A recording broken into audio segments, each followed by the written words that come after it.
right, you guys, we're going to get rolling here.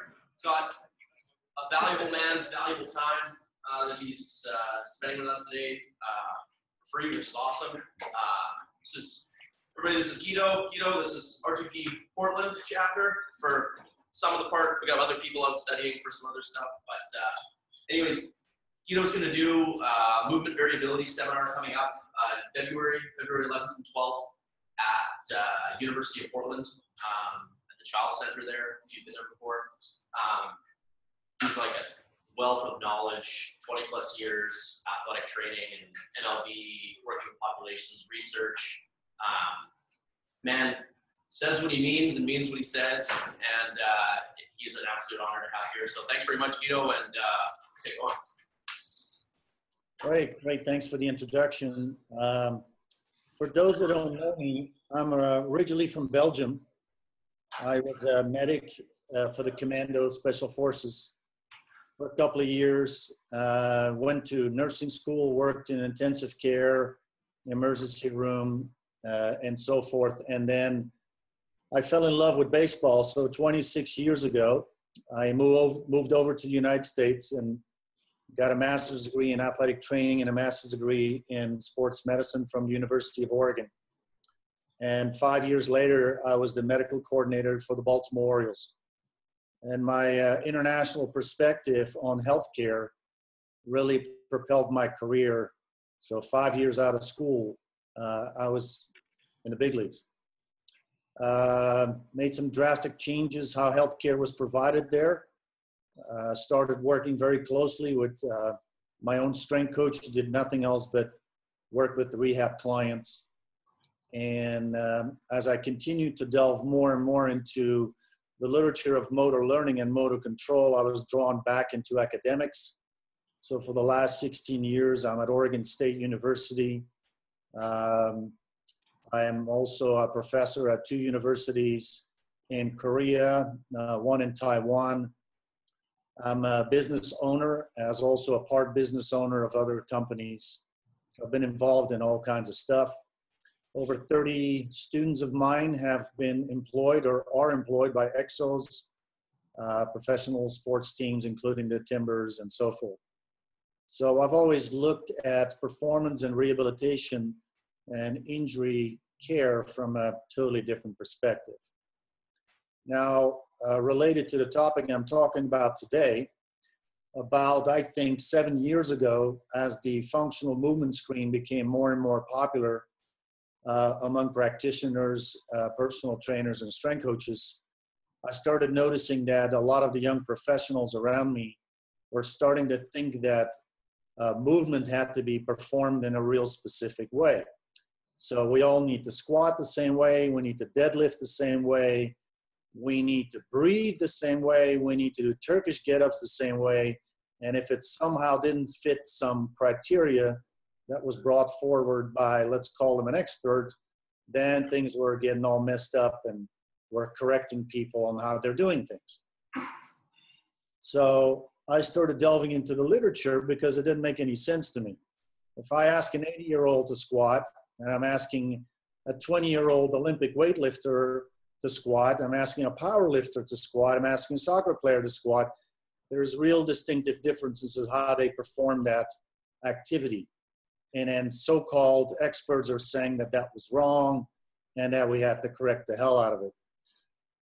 So in my literature review, I started realizing that really quickly that a lot of people assume that elite performances are perfect. So if I can kick a soccer ball like Maradona, then that's the right way to kick a soccer ball. And if you're doing it differently, it's wrong. And people started thinking that common movement patterns had to be optimal or otherwise they were incorrect. And we started obeying somewhat the law of, there's one single efficient and effective movement pattern. And if that doesn't happen, then it's improper. So typically, if you look at coaching, it doesn't matter if my audience are chiropractors, physical therapists, personal trainers, strength coaches. We typically think out of our biomechanical studies that we need to copy the elite. And we typically teach movement in segments. Do this first, then do that, and so forth. And then somehow we miraculously assume that our patient or client or athlete is going to remember all the different segmental processes, and then somehow that movement's going to look absolutely perfect. And if it doesn't, then we're going to try some other strategies. And if that doesn't help, we're going to hate that client or patient because they're a klutz, they're a motor moron, and so forth. So a lot of us assume that repetition makes perfect. And some people wrote books on that, the 10,000 hour rule and so forth. But if anybody right there in the audience has delivered a baby, which you don't do 10,000 times, hopefully, and I ask you to describe in detail what that felt like, you had one experience, and I'm pretty sure that you will remember every tiny little detail on how amazing it was for you to hold your baby the first time in your hands. So I learned really quickly that if an emotion was associated with a movement, delivering a baby, crying after a specific amazing Olympic event, that pattern actually gets ingrained inside the brain really quickly. And that repetition might not make perfect whatsoever. So we need to start wondering, even if we're clinicians, we're coaches, we coach movement. We need to wonder if there's actually a most optimal way to acquire or improve a movement at all. And do we need to do things like planks? Do we need to do things like Turkish get-ups? Is that really necessary? Do we need to crawl like babies? You know, the whole DNS approach, I don't want to bash systems, but there's plenty of evidence, and that's just one little example, that a lot of cultures, their babies never crawl on the floor, they never roll, because the floor is dirty or dangerous. There's snakes, there's scorpions, there might be rats, and these kids basically stand and run and go on with their life, and they're absolutely fine. So we need to start wondering about all these movement patterns. Are they really necessary? Do we need to crawl? Do we need to roll? And if I can't roll, according to some expert, then am I really messed up? Am I now prone to musculoskeletal injuries and so forth? We need to start wondering about those things. And I'm not saying that these exercises are necessarily bad, but is it really necessary? That's basically the idea behind my concept. So we need to start realizing human movement is basically a dynamic process, and that it constantly changes over time. And what I mean over time, it can be short period of time. Plenty of evidence shows that if I run on a treadmill, that every strike on that treadmill, although the speed of the treadmill is not changing, is absolutely not the same as the previous strike. And that's been documented extensively in biomechanical studies, where my foot placement is not exactly the same, where my hip position is not exactly the same. And not only that, and not only the kinematics, but also the kinetics and the muscle activation patterns are changing on every foot strike. Now, is this important? Is this really relevant? We should wonder, right? Does it really matter? Now, the naked eye might not pick up these nuances or this variable striking pattern, but the biomechanical analysis are profound. There's tons of articles that show that every strike and every throw of baseball is not the same. It's different. So there's plenty of evidence that shows that if it would be possible that we move like a robot, where actually motion can be controlled and is redundantly repetitive, would that be productive for the human body? And actually, no, it would actually set us up for injuries, because now cartilage, tendons, ligaments, part of the, let's say, hamstring muscle or rotator cuff muscles are consistently being put under stress, and thereby they will break down. So variable motion is actually productive to prevent injury. Now, we know that when people are hurt, let's say I sprain my ankle, my gait will change. I will start compressing what we call in movement variability terminology, my degrees of freedom, or the allowance of range of motion in my hip. And thereby, it's not uncommon that we see people with an ankle sprain that is severe, limping more than 3 days, immobilized in a walking booth and or crutches, that actually over time, that in less than 3 weeks, they start showing decreased range of motion in their hip flexion. We also know that if they limp more than 6 days, and this is all scientific evidence, that major stabilizers in our spine, like the multifidus, will shut down and get inhibited. Over time, actually, true atrophy starts to occur. Those muscle areas will then be infiltrated by body fat, and we're seeing some dysfunction on a local level. We're going to see global muscles taking over, specifically there, the transverse abdominis muscle. Its muscle fiber type is not made to constantly stabilize us. Those muscles get, let's call it overworked. They have a level of increased stiffness, and these people seek out manual therapy care of chiropractors, physical therapists, massage therapists, because now they're starting to have discomfort in that area as well. Now, if that muscle gets more stiff, then we're going to see a decrease of range of motion in, let's say, hip rotation, and it travels through the kinetic chain. Thoracic spine rotation starts to get decreased and so forth.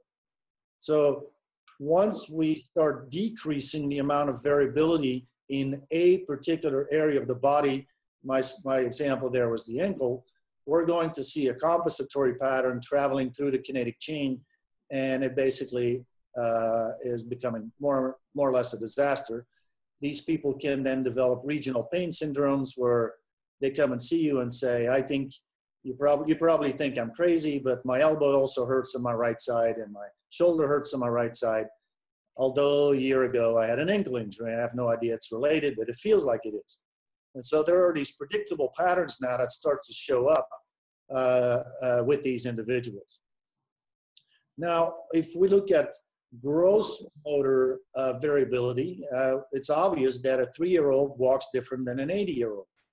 And it's also obvious that a 3-year-old walks different than a 20 or a 25-year-old. So we need to start realizing that this movement variability pattern on a microscopic and macroscopic scale are absolutely normal, and that there's plenty of evidence that actually it's productive for us to continue through our life cycle, and it actually has a direct effect on injury prevention, as also performance, even the elite. My concept on how to resolve these dysfunctional patterns related to movement variability is quite simple. I follow a theoretical model called the dynamic systems theory. The dynamic systems theory is derived from the chaos theory. So this is pretty much a mathematical, theoretical concept developed a long time ago. And engineering processes, people that build robots, people that build, that predict weather patterns, people that predict the next meteor strike use similar formulas. Because there is a chaotic amount of information that is going to determine when the next meteor is going to strike this planet. And in my opinion, and others, we think that our central nervous system operates exactly the same way. So if we need to move, then there's a redundancy of information coming towards us. Our vision gives us information. Our sensory system, like our mechanoreceptors in our foot, ankle, ligaments, and muscles, and bone even gives us information. The fascia gives us information.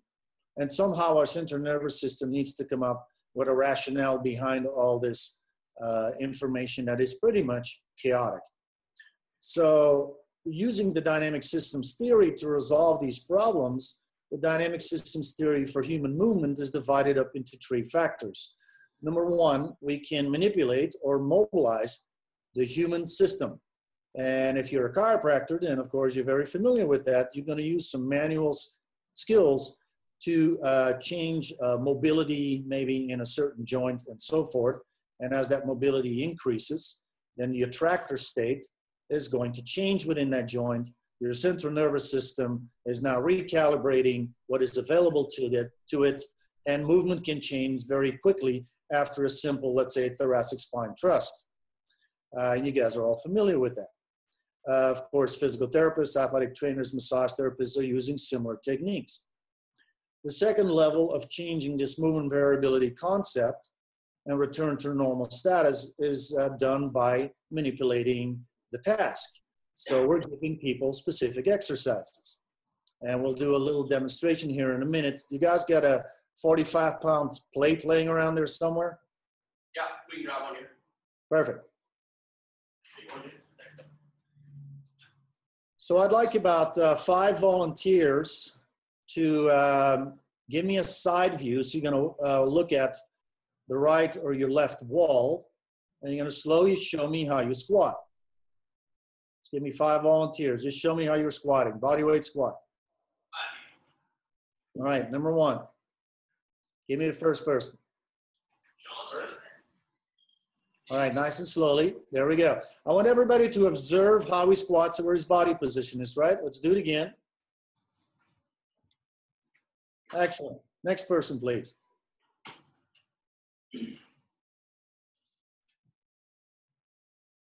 All right, another one.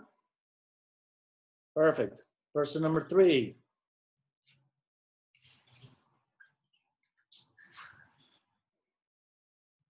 All right, one more rep. Person number 4.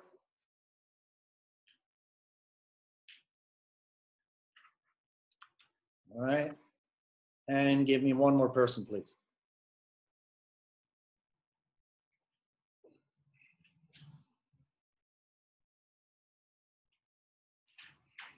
All right, do you notice a difference? I'm talking to the whole audience now, between the squat of the last person and the one before. What are you noticing? What's different? I'm sorry? Yeah, but look, describe me the pattern. What's different about the pattern? The speed or torso position? Yeah, there you go. So the 4th person, please squat again. The guy with the blue t-shirt. Yep, that's you. Watch where his torso is when he squats. So he leans a lot more forward than the last person, right? Yeah. Everybody sees that? Everybody see that? Yeah. Okay, now give him a 45-pound plate and let him hold it over his head. Now I want you to squat very slowly. This is a new pattern. You've probably never done this before in your life. Nice and slowly.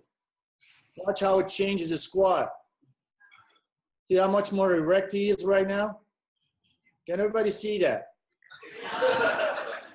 Do it again. Give me a couple more reps. So I changed the environment. Although he's a strong guy, he can still manage to hold that plate in front of him. If he was weaker, he'd be even straighter with his torso. Do another rep, please. And it's a lot tougher for you, isn't it, to squat that way? Yeah. Okay, let's put the plate down. Let's discuss what the heck we did right there. So I used the 3rd method through the dynamic systems theory to change movement. All I did, I changed the environment. I put him a plate over his head. He struggled a little bit with that, right? Motor control changed, so he needs to relearn how to squat in that position. So although he looks like a big, strong guy, it totally changed how he squatted.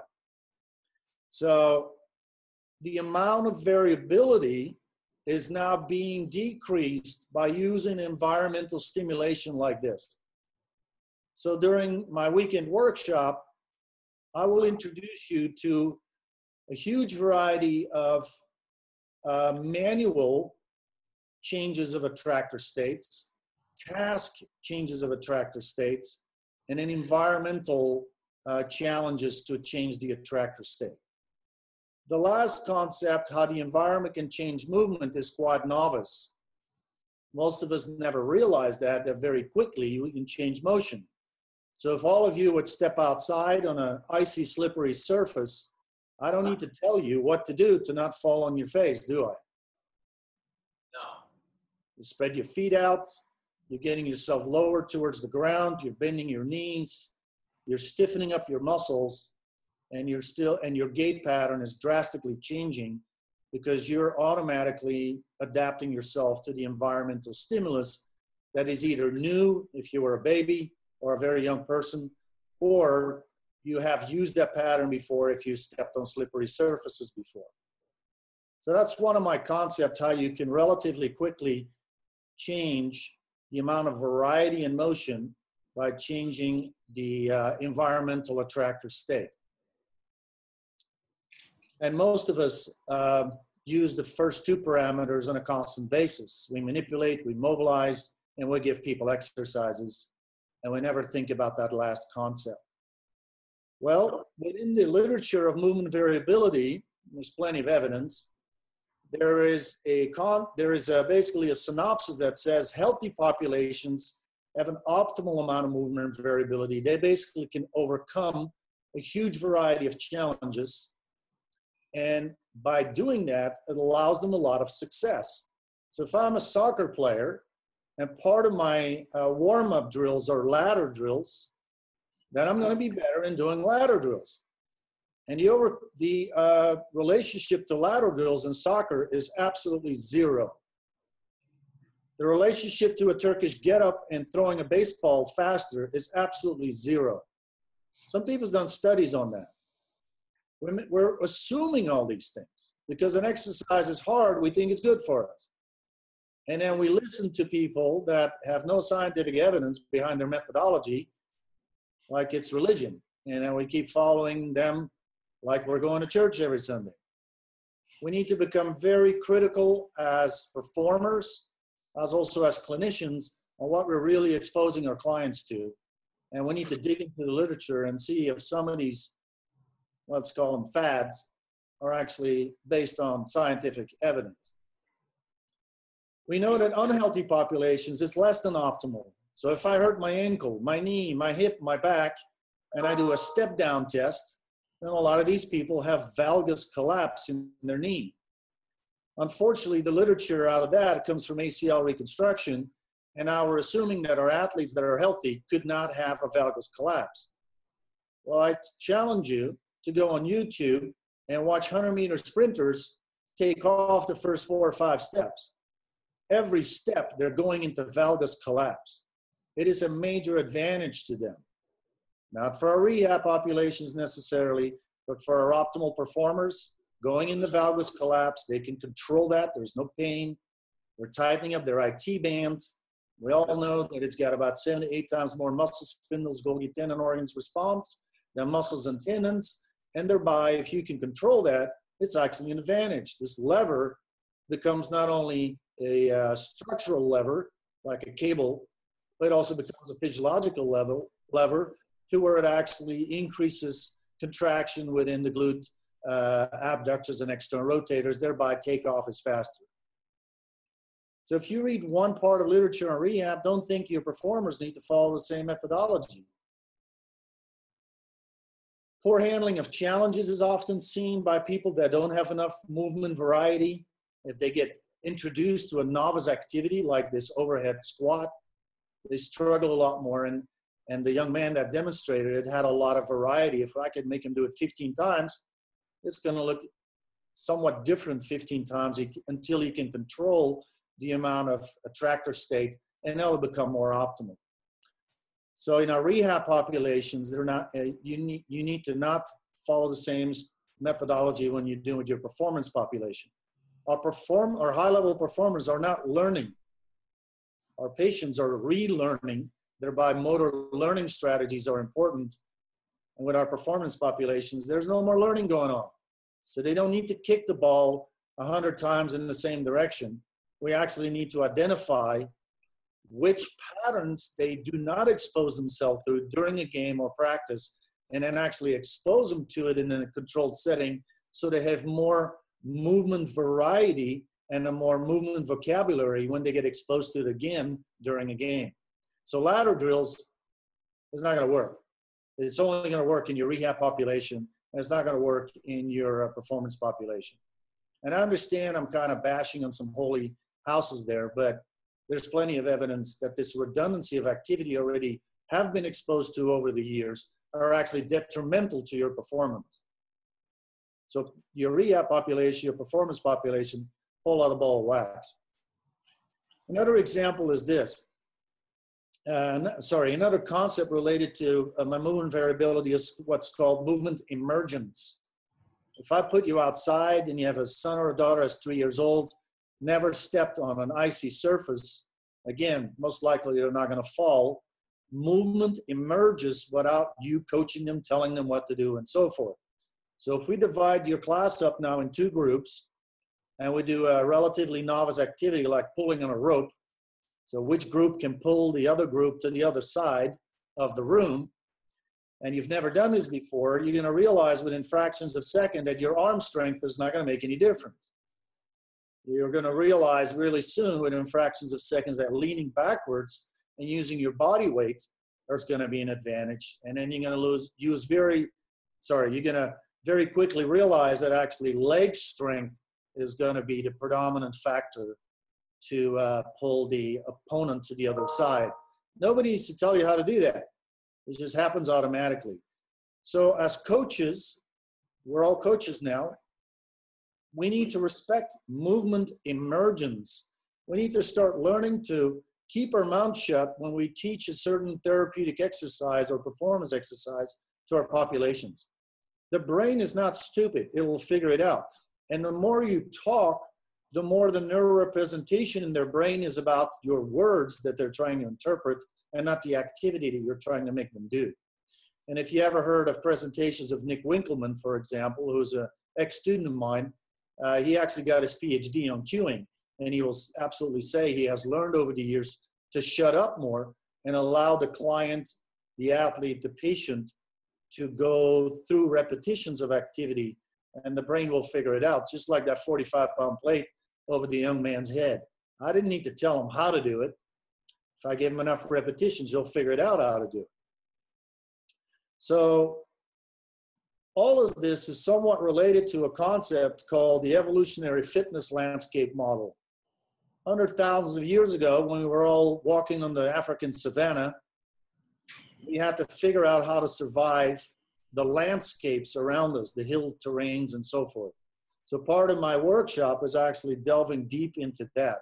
What is the evolutionary perspective of movement, and how did we overcome barriers like hills and so forth through the last couple of hundred and thousands of years, and how our current lifestyle, sitting in a class format on a chair, in a sofa, in a car, has actually been messing up this whole emergence landscape model overcoming system. So what happens now when we move? In reality, we automatically decrease our degrees of freedom to control our inherent movement variability. So if you have a fused a fused ankle, then inevitably you're going to move differently because your inherent movement variability is decreased because somebody put a pin in your back, in your ankle. They're going to compensate through other joints, including their knee and hip joint. So sometimes as clinicians, we have the limitation to work on certain body parts because they've been fused, either by surgery or prolonged immobilization. This is all task dependent. So what I mean by that is this: if I'm an Olympic weightlifter or a powerlifter, I need to be able to overcome very specific tasks while I am competing. And over time, that means repetition, I'm going to optimize myself, and thereby I can squat more or I can snatch more weight. And I work with these elite individuals as well. By them moving through the same movement pattern under load, basically doing more repetitions, their degrees of freedom are actually being restricted, and it'll work against their level of performance. So what that means by that is this: we need to become very smart to analyze the activity of our clients, our patients, or athletes, which patterns they redundantly go through, like an Olympic weightlifter, and then which attractor state change because of that activity. A prime example is the powerlifter. It's no coincidence that when they are done training or competing, that you see a very protruding abdomen sticking out.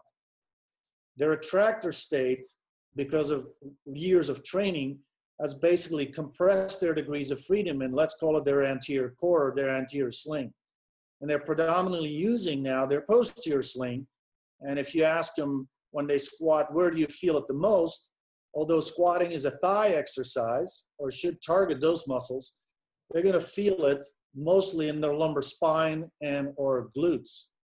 By actually giving them now isolated abdominal curls, like let's call them the Craig Liebenson modified sit-ups or anything similar, although these folks will require a load while they do that because they're extremely strong, and stiffening up their rectus abdominis to the point where I actually feel them being tight and stiff.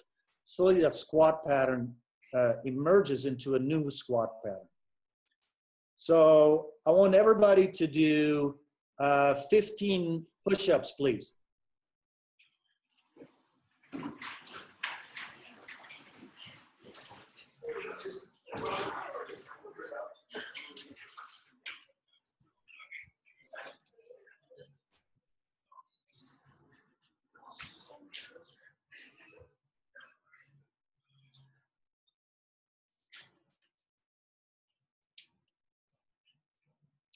All right. I'm not looking at form. I'm just going to ask you a question here. Which muscles did you feel were challenged the most? Where did you feel it the most? If you got tired, where was your challenge? My chest. Okay. Anybody else? Triceps. Absolutely. So the majority of you, unless you're very well trained and you know what you're doing while you're doing a push-up, although this is a pec-biased activity, right? Just like the squat is a thigh-biased activity, a lot of you will get fatigued if I make you do enough of them. If I say 50, then the majority of you will start getting very, very challenged in your tricep area. So your brain is using a muscle group to perform this activity. The attractor state is the triceps, although it should be the pecs. So what I'd like you to do now, we're going to see if we can change this attractor state in some of you. You're going to put both hands together like this. Go ahead, let's do that. And I want you to push your hands together as hard as you can. And we're going to do that for 20 seconds. It needs to be so hard that your hands are shaking. Otherwise, you're not pushing hard enough. So push your hands together. We got about 15 seconds left. I want you to keep pushing until I tell you to stop. And I want to see hands shaking. Otherwise, you're not pushing hard enough. And relax. Let's do that again. 20 repetitions. Push as hard as you can. Let's do it. 20, 19, 18, 17, 16, 15, 14, 13, 12. Keep pushing. 10, 9, 8, 7, 6. Push. And relax. We're going to do this one more time. I really want those pecs on. All right, here we go. 20 more seconds. Ready? Push. 20, 19, 18, 17, 16, 15, 14. Push harder. 10, 9, 8, 7, 6, 5, 4, 3, 2, 1, and stop. Now you're going to do 15 push-ups.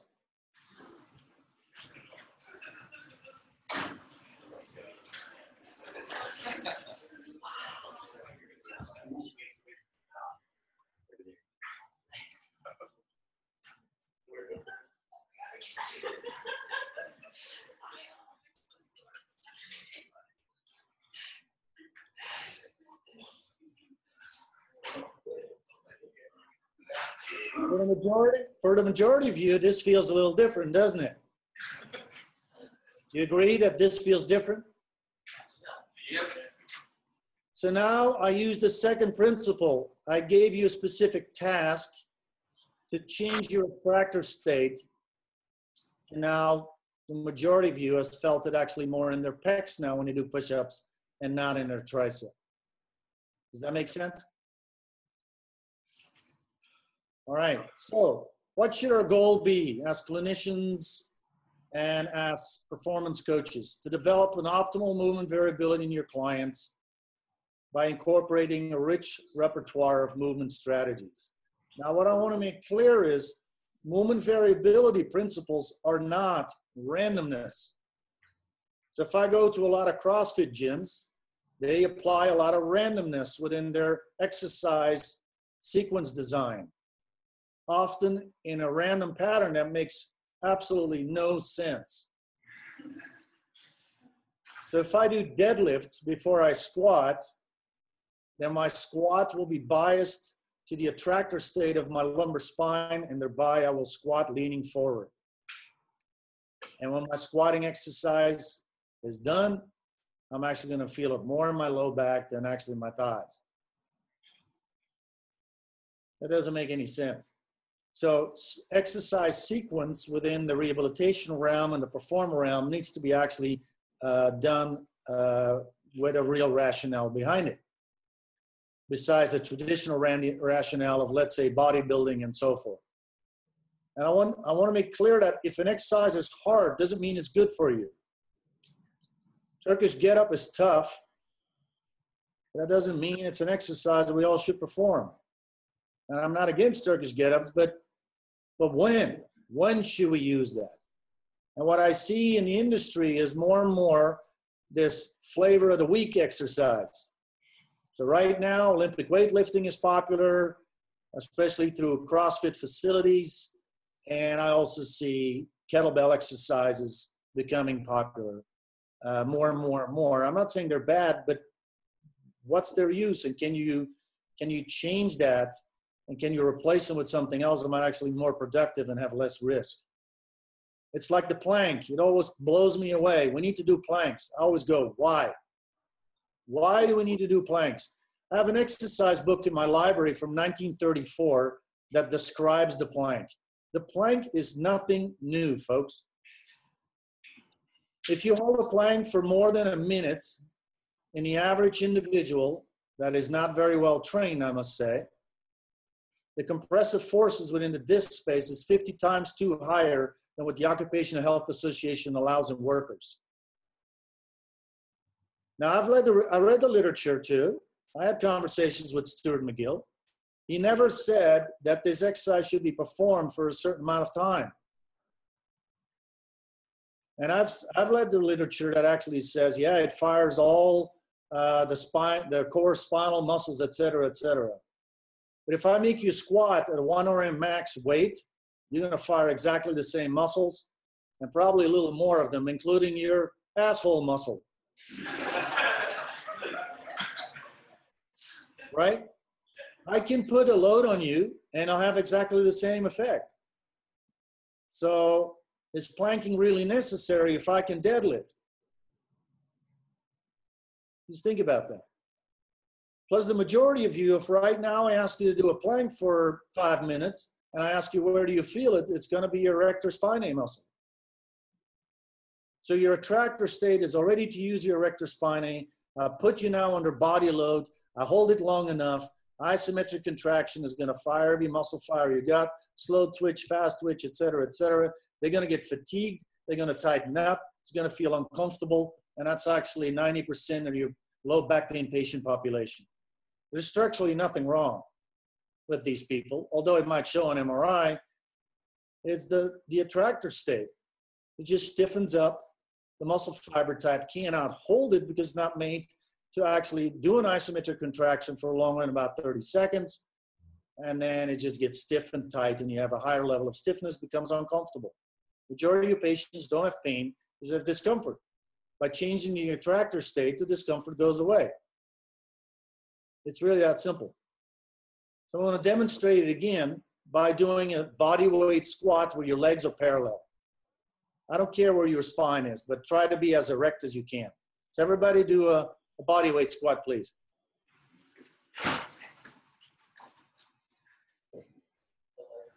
Now I want you to go down enough to where your legs are parallel to the floor.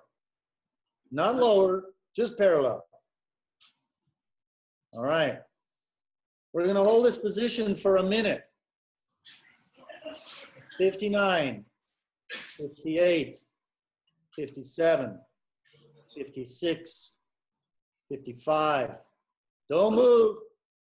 50, 49, 48, 47, 46, 45, 44, 43, 42, 41, 40. Don't move. 39, 38, 37, 36, 35, 34, 33, 32. Some of you getting really challenged, right? We're not going to go all the way to the minute. I don't want everybody to be sore. Go ahead, stand up or sit up again. It's challenging for your quad and your hamstring, right? It's just your body weight. Go ahead, sit down. So what do I do there? I basically bias your central nervous system in that position to use and force to use your quadriceps and hamstrings. And if you would do this activity for about a minute, and then you go into your squat rack, and then you squat under a load, you're actually going to feel you're using your thigh muscles and not your low back.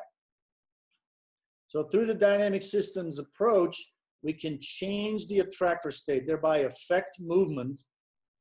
And that's what I think we need to know more about. Now, historically, movement variability is nothing new. There's a very smart guy in Russia in the 50s, Nikolai Bernstein, who already did studies on blacksmiths hitting metal with a hammer.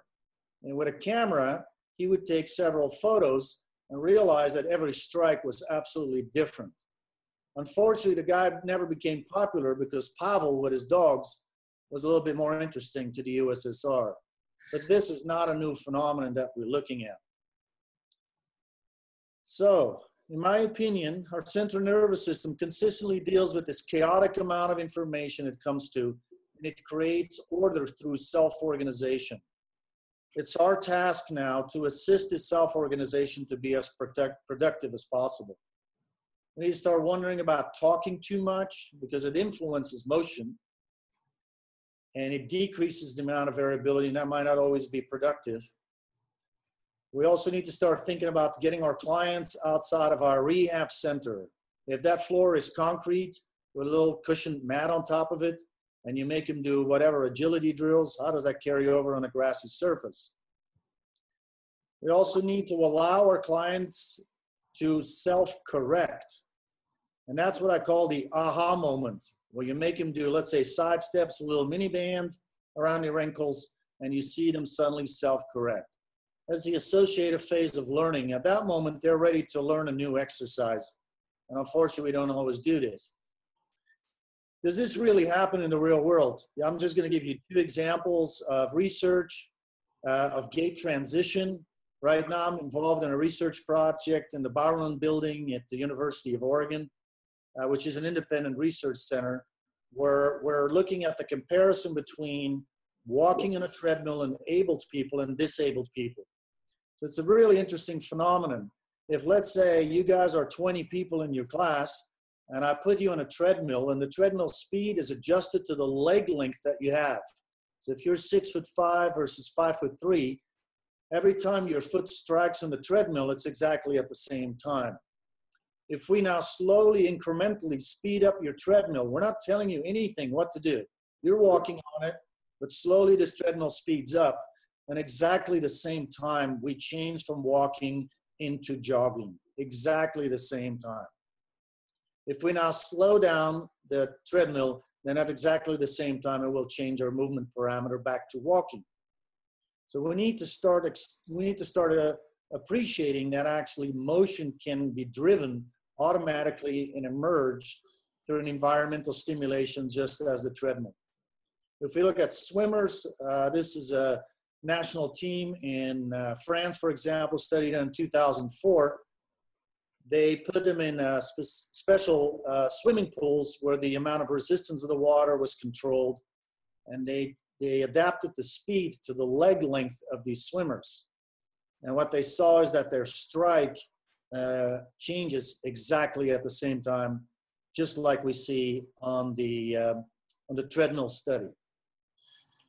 More significant study is children with cerebral palsy I got involved with a couple of years ago in Arizona, while Nick Winkelman was still there and his wife was volunteering in a horse barn next door. These kids had cerebral palsy. Their movement variability and redundancy of motion is all over the scale, which motor control is down, so variability is uncontrolled. When you put these children on a horse, so 2 exposures, 6 weeks in a row, half-hour exposure, not only did we see that they were able to control their body, not falling off the horse, speech emerged. Think about this. These children cannot talk, they're incontinent, and their environmental stimulation that was consistent started decreasing their amount of variability, even in gait, in feeding themselves, in not being incontinent anymore, and also starting to speak.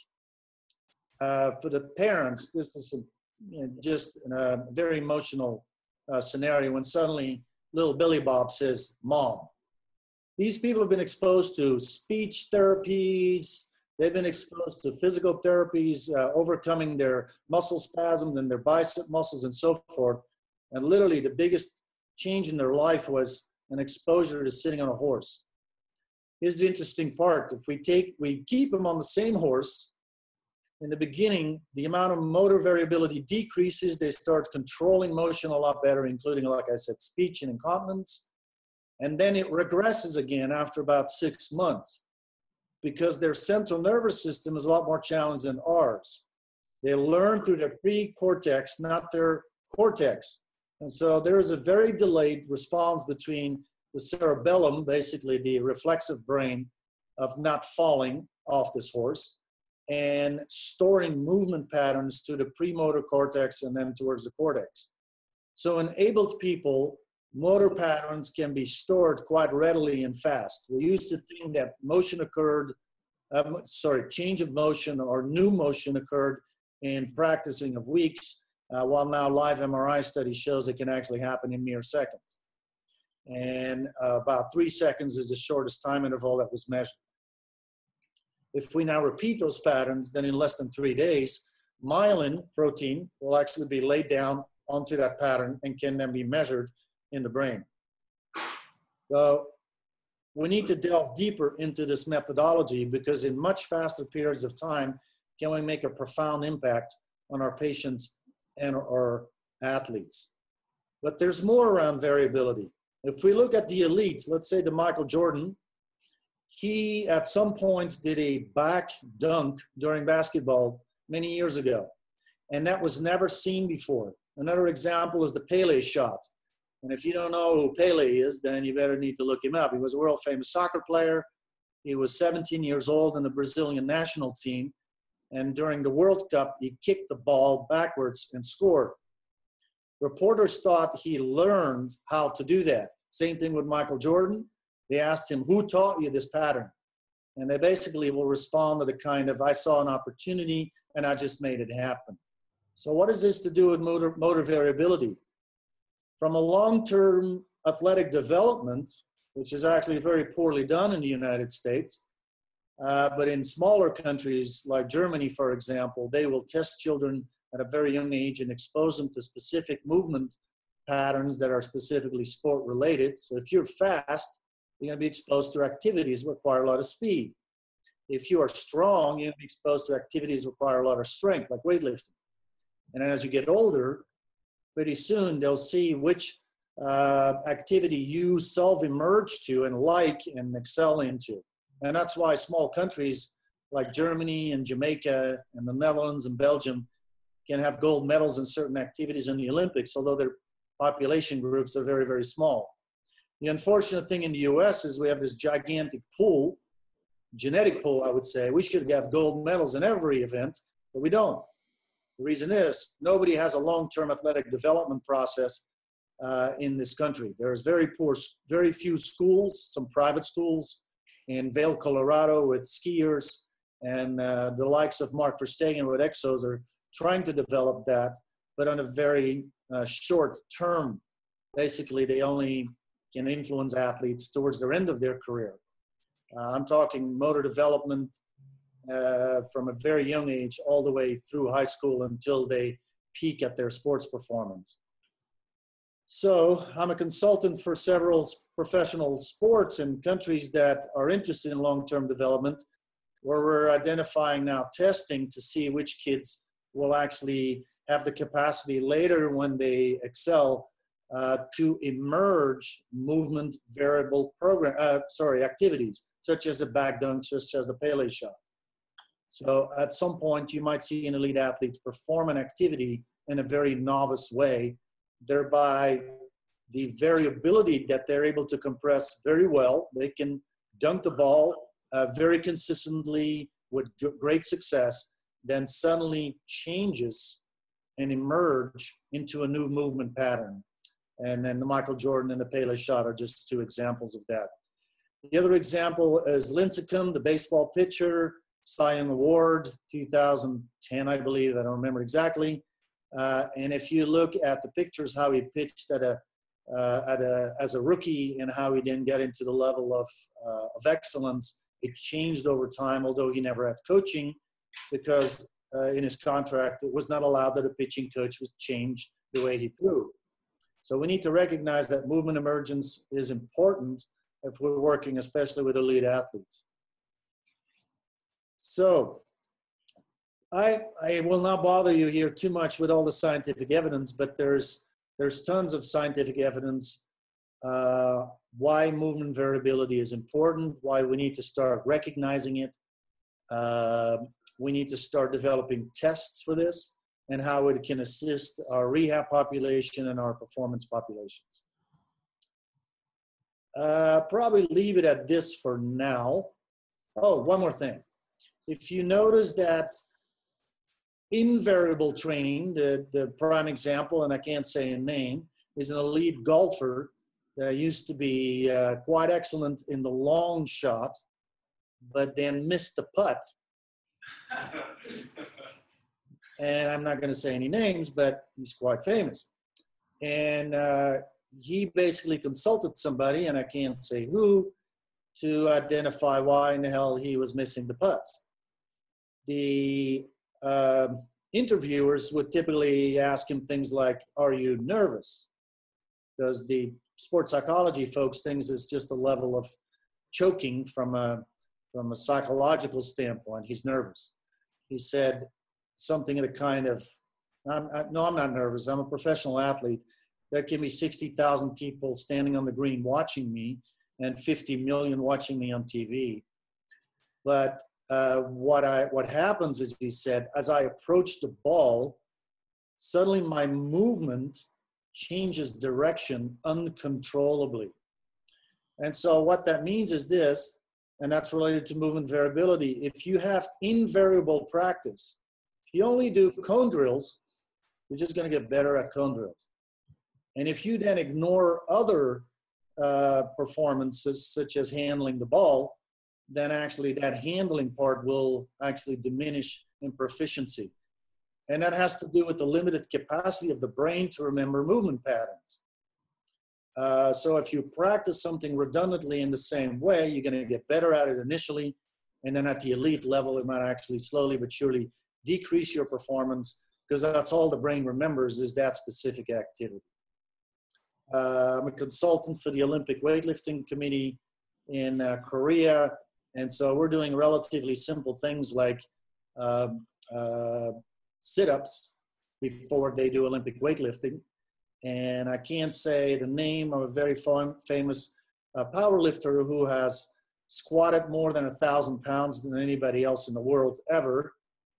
By just applying that simple strategy, he was able to train through more repetitions before fatigue occurred, thereby multiple sets, and thereby his performance increased even at that sub-elite level. So anyhow, the workshop obviously is going to dig in a lot deeper into this. What we will go through is in the morning is 3 hours of, let's call it lecture, including assessment and some demonstrations. And then the 3 hours in the afternoon are going to be pure practical. It doesn't require fancy balls and whistles. You don't need to buy very fancy exercise equipment. I'm totally against that. The brain doesn't need something that's expensive to change, let's say, stride length or any of that kind. It's actually, you'll leave the workshop saying, this is so freaking simple, actually. Why in the hell did I not come up with this?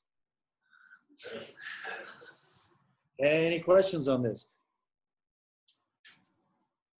Thanks so much, Guido. That was awesome. And so I got a big round of applause.